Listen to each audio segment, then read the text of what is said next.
L'erreur à ne pas faire quand ton cheval a un problème de comportement, c'est ce qu'on va voir tout de suite dans Cowgirl Coach.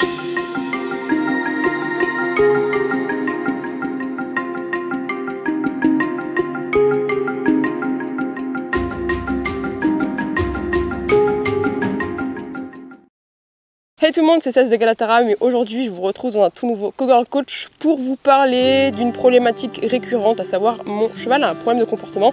Qu'est-ce que je dois faire? Qu'est-ce qui s'est passé? Comment je peux arrêter de subir un petit peu toute cette situation? Si tu aimes bien ce genre de vidéo, d'avance, clique sur le bouton sous la vidéo s'abonner et que tu actives la petite cloche. Et tu me suis aussi sur Instagram. En ce moment, tu as du contenu tous les 2 jours sur YouTube à propos du leadership du propriétaire du cheval et comment designer sa vie et son éducation en fonction de comment toi tu fonctionnes et comment ton cheval fonctionne. D'ailleurs, à ce propos-là, si vous ne nous connaissez pas encore, donc moi je suis une cowgirl, c'est-à-dire que je vis avec les chevaux et les vaches. Il y a des vaches par là, il y a des chevaux un peu partout. Mais ici, on a donc mon partenaire de travail et de vie, Smarty Dog Plays, qui est un cheval qui est arrivé ici pour la rééducation. Si vous voulez en savoir plus sur lui, allez voir mes anciennes vidéos, mes vlogs, j'en parle beaucoup dans mes vlogs et de toute façon on le voit dans tous mes vlogs concours et mes vlogs à la ferme. Aujourd'hui j'ai décidé de vous prendre avec moi pour m'en occuper et en même temps pour vous expliquer un petit peu qu'est-ce que c'est que cette erreur que tout le monde fait, que tu fais, que vous faites quand votre cheval a un problème de comportement, car il n'en a pas vraiment, il n'y en a pas du tout d'ailleurs. La cause principale de ce problème là, c'est ce qui se passe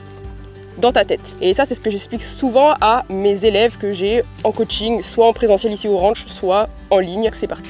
Alors, premièrement, donc cette fameuse erreur à ne pas faire quand notre cheval a un problème de comportement, c'est tout simplement de te demander qu'est-ce que tu as fait pour engendrer ce comportement qui est indésirable et pourquoi tu l'as fait. Il y a le comment et il y a le pourquoi. Tout se passe dans ta tête. Ton erreur est donc de te dire ça passe et je n'ai aucun pouvoir pour changer ça. Alors que on est 100% créateur des comportements de notre cheval en notre présence. C'est-à-dire que inconsciemment, tu as renforcé des comportements que tu voulais pas ou alors tu as tout simplement laissé des comportements venir et que tu les as pas corrigés. Mais je tiens à dire une chose aussi, c'est que ton cheval, il ne naît pas avec la carte du monde humain dans la tête. Ton cheval, il sait aussi se comporter correctement. Mais pourquoi il sait se comporter correctement, ton cheval? Parce que tu lui as appris, parce que tu l'as créé. Donc si tu es capable de créer des bons comportements, tu es aussi capable de défaire les mauvais, enfin en tout cas les mauvais, ceux que tu considères comme mauvais dans ta vie d'humain. C'est pour ça qu'il va falloir que tu cherches, que tu ailles travailler, que tu ailles remettre de la conscience sur ok, qu'est-ce que j'ai laissé passer ou en tout cas qu'est-ce que j'ai renforcé, qu'est-ce que j'ai créé comme comportement chez mon cheval qui est indésirable pour toi en tant qu'humain. Donc quand tu es face à un comportement indésirable, la première chose que tu dois te demander c'est qu'est-ce que j'ai fait pour créer ce comportement. Premièrement, quand ton cheval a donc un comportement que tu ne souhaites pas, une fois que tu as écarté les potentielles questions du style est-ce que mon cheval a mal quelque part, est-ce que mon cheval a des blocages, est-ce que mon cheval a eu subitement un traumatisme, a eu peur de quelque chose, une fois que tu as écarté tout ça, parce que là on n'est pas là-dessus, c'est ok, est-ce que moi je suis du coup assez clair dans mes demandes? Est-ce que je mets suffisamment d'intention et de focus sur la pression ou la demande que je souhaite? Est-ce que je suis assez au clair avec moi mais non négociable pour que je sois en sécurité et pour que je sois fiable pour mon cheval? Est-ce que je mets assez d'énergie dans mes demandes?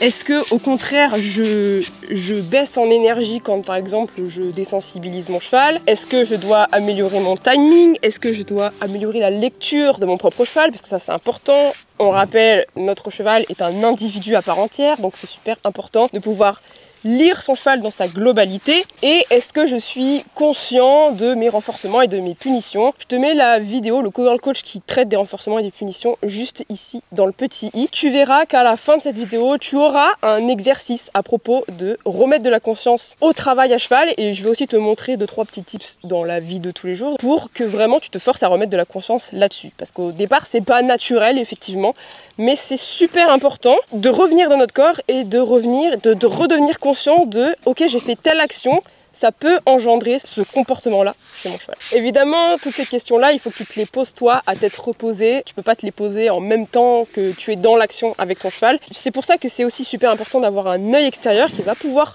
te corriger en temps réel. En tout cas, une personne de l'extérieur qui va pouvoir contrôler un petit peu tout ce que tu fais avec ton cheval, aussi bien sur le moment T que toi au niveau de tes blocages, de ton mindset. Justement, si je te dis qu'il faut que tu le fasses à tête reposée, c'est pour que toi tu fasses le job de, il va falloir que tu comprennes pourquoi, la raison profonde pour laquelle tu as laissé ce comportement-là s'installer chez ton cheval. Il y a la raison de la surface, il y a le j'ai pas vu ou j'ai pas fait exprès, et puis il y a la vraie raison. Et nous on va aller chercher la vraie raison. Ton cheval, il a le droit d'essayer. Il apprend par essai-erreur, association de situations, donc en fait il a le droit de tout essayer. C'est à toi ensuite de réagir, de répondre à ce comportement-là pour le valider ou non. Sauf que il y a toujours une raison derrière le fait que tu l'aies validé ou pas. Par exemple, est-ce que tu ne veux pas corriger ton cheval, corriger un comportement de ton cheval, parce que tu ne veux pas être méchant envers lui, parce que tu as vécu dans un monde où justement il y avait de la maltraitance banalisée, où tu as associé le laxisme à de la gentillesse, tu ne veux absolument pas être violent ou méchant avec ton cheval. Est-ce que tu fais partie de la team je veux être une bonne personne, c'est aussi la team qui a peur de la phase 4. Je parle de la phase 4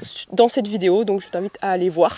Ou alors est-ce que tu fais partie de la team je veux absolument que mon cheval m'écoute, je veux avoir le dessus sur mon cheval, je me laisse pas marcher sur les pieds et je prends ma place et je suis imposant, c'est moi le chef, je veux prouver aux autres que voilà, faut pas venir m'emmerder et que mon cheval il n'a pas à m'emmerder non plus, il a pas à se foutre de ma gueule, etc. En gros, tu as du caractère et tu as envie que tout le monde t'obéisse et que ton cheval t'obéisse parce que c'est comme ça que tu veux briller en société, sauf que c'est ton masque de l'ego et que ton cheval ne fonctionne pas du tout comme ça ne va pas marcher avec ton cheval. Ton cheval te voit tel que tu es et pas ton personnage social auquel tu te raccroches tout le temps. Tout ça, c'est l'ego qui le gère, c'est vraiment ton identité pour que tu puisses coller à la tribu, parce que ça nourrit, encore une fois, je te ramène à la vidéo de l'ego, mais ça nourrit ton besoin d'appartenance et ton besoin de tribu, ton besoin d'être aimé, ton besoin numéro 1 fondamental n'est pas comblé, donc tu es potentiellement en danger, en insécurité intérieur. C'est pour ça que tu t'accroches à un masque social comme ça. Je te conseille vraiment les travaux de Lise Bourbeau, qui vraiment en parle beaucoup. Elle parle des 5 blessures de l'âme, la trahison, le rejet, l'abandon, l'humiliation et l'injustice, sur des personnes qui veulent absolument être des bonnes personnes pour leur cheval, que leur cheval l'aime. On va être sur plus des blessures d'abandon. Et pour des personnes qui veulent vraiment s'imposer, contrôler leur cheval, qui veulent contrôler la vie entière, on va être sur un masque du contrôlant, la blessure de la trahison. Je te laisse aller fouiller de ton côté parce que c'est vraiment super intéressant et ça fait partie des mécanismes de l'ego, encore une fois, qu'il va falloir que tu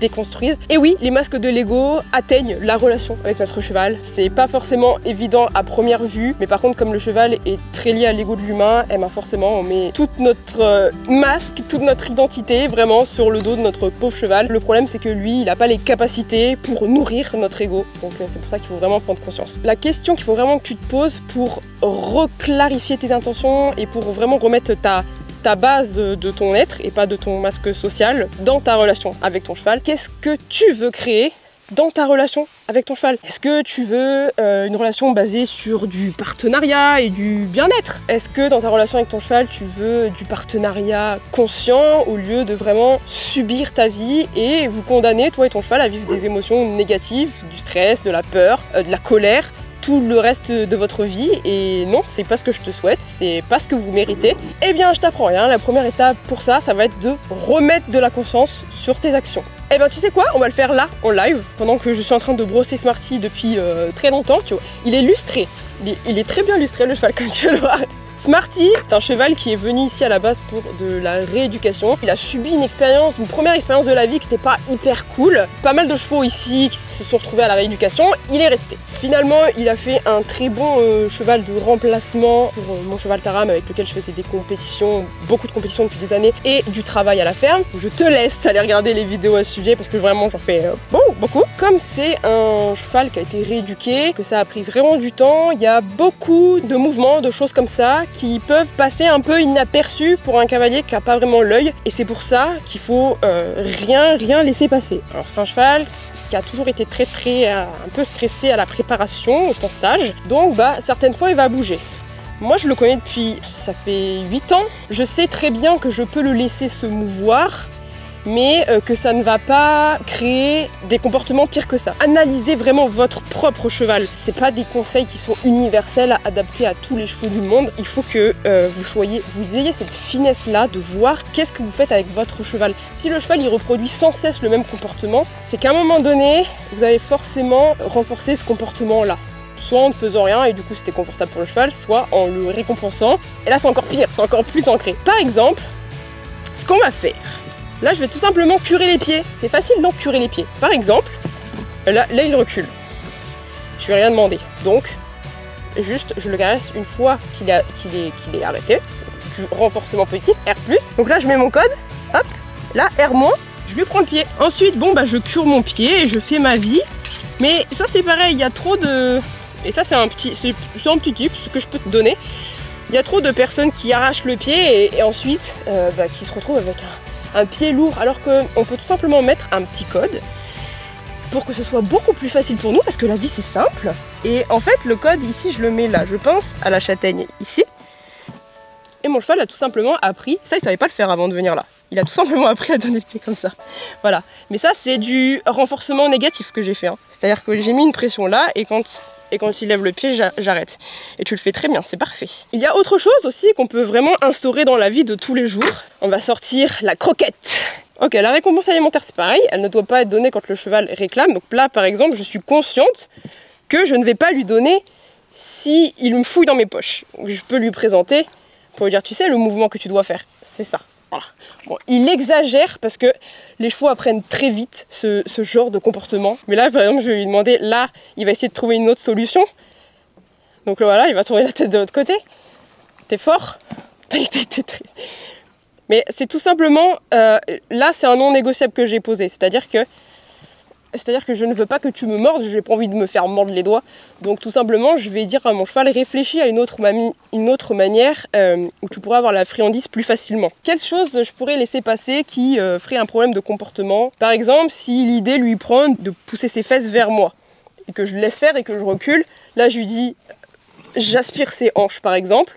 Donc ça, surtout pas faire. Pareil pour les épaules. Si ton cheval il décale l'épaule vers toi et que tu recules, encore une fois, je te ramène à un exercice d'un ancien Cogirl Coach que je te mets juste là, où je t'apprends justement à ne pas bouger tes pieds. C'est là où vraiment tu vas arrêter d'attirer ton cheval dans ta bulle, dans ta zone de confort. Et encore une fois, si par exemple tu t'es laissé envahir ta bulle de sécurité, est-ce que c'est pas parce que dans ta vie de tous les jours, tu as du mal à poser tes limites ou alors tu as envie d'être une bonne personne, tu as envie d'être aimé, ça te dérange beaucoup de te faire entre guillemets marcher sur les pieds et ça peut potentiellement te mettre en danger. Maintenant qu'on a vu un petit peu comment ça se passe dans la vie de tous les jours, dans le pensage de tous les jours, les manipulations de tous les jours, on va voir un petit peu comment ça va se passer, notamment à cheval. Et justement, je t'ai mis un petit extrait d'un des défis qu'il y aura dans une des formations de la Cogirl Coach Division. Donc si tu veux te faire accompagner dans tout ce processus vraiment de je me pose et j'introspecte beaucoup sur pourquoi mon cheval a vraiment des problèmes de comportement, que je qualifie de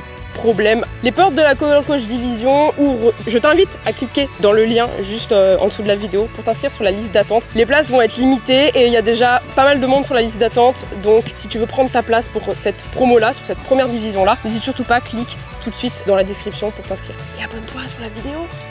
Et on passe au deuxième exercice. Erre-moi. Erre-moi. Erre-moi. Erre-moi.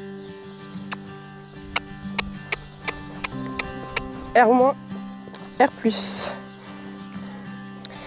On va le faire à cheval.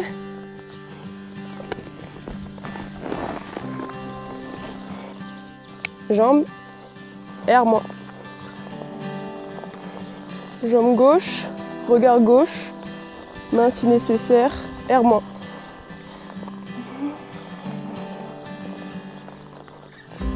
Jambe gauche, regard gauche, jambe gauche, main si nécessaire, R-.